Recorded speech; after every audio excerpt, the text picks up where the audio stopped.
Il y a des gens qui ont tout, la santé, un toit, une famille, parfois même la réussite. Et pourtant, ils ne se sentent jamais pleinement heureux. À l'inverse, certains vivent avec très peu et semblent rayonner de l'intérieur. Pourquoi ?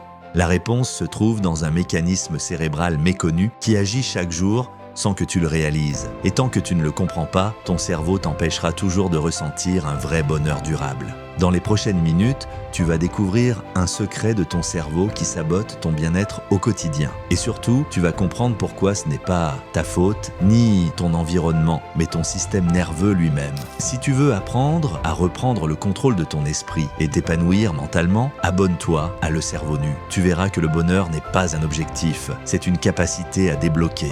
Commençons par un piège redoutable que la majorité des gens vivent sans jamais le nommer. Ton cerveau est construit pour s'habituer. Ce qui te semblait génial hier devient normal aujourd'hui et fade demain. C'est ce qu'on appelle l'adaptation hédonique. Quand tu reçois quelque chose de positif, un compliment, un nouveau téléphone, une promotion, ton cerveau libère une dose de dopamine. Tu te sens bien, mais pas pour longtemps. Très vite, ce qui était d'excitant devient banal. Tu montes d'un cran dans la satisfaction, puis tu redescends à ton niveau de base. Et c'est là que le piège se referme.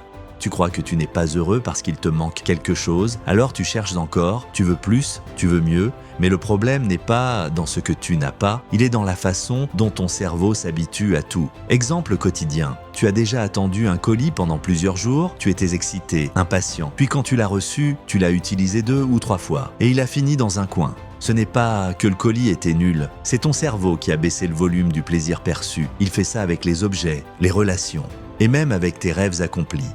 Et ce n'est pas le seul programme qui sabote ton bien-être, car ton cerveau a aussi une obsession pour le négatif, qui peut ruiner une journée entière. Deuxième facteur qui t'éloigne du bonheur, le biais de négativité.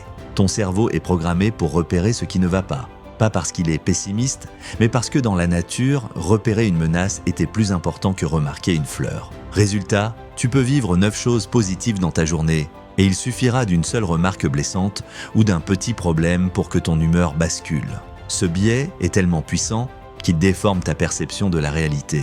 Tu crois que ta journée a été mauvaise alors qu'en réalité elle était globalement neutre ou même bonne.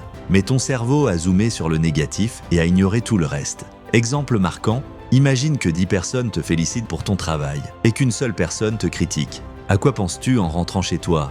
9 compliments ? Non, juste à cette seule critique. C'est ça le biais de négativité.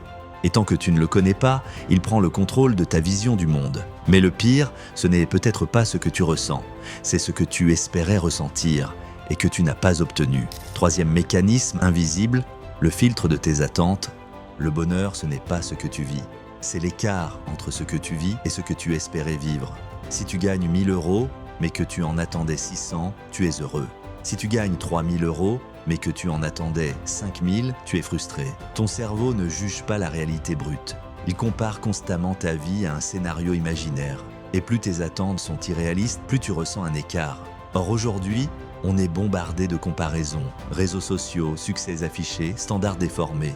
Tu finis par croire que la vie normale est spectaculaire et que ta vie à toi est en retard. Exemple silencieux. Tu vois des gens voyager, s'épanouir, publier leur réussite. Toi, tu vis ta routine. Et même si ta journée s'est bien passée, tu ressens un vide. Pas parce qu'il manque quelque chose dans ta vie, mais parce que tu compares dans le vouloir ta réalité à une illusion.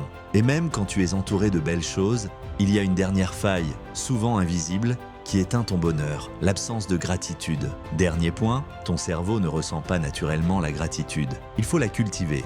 En l'absence d'un effort conscient, tu t'habitues à tout ce que tu as. Ton toit, ta santé, tes proches, ton autonomie, ta sécurité deviennent invisibles.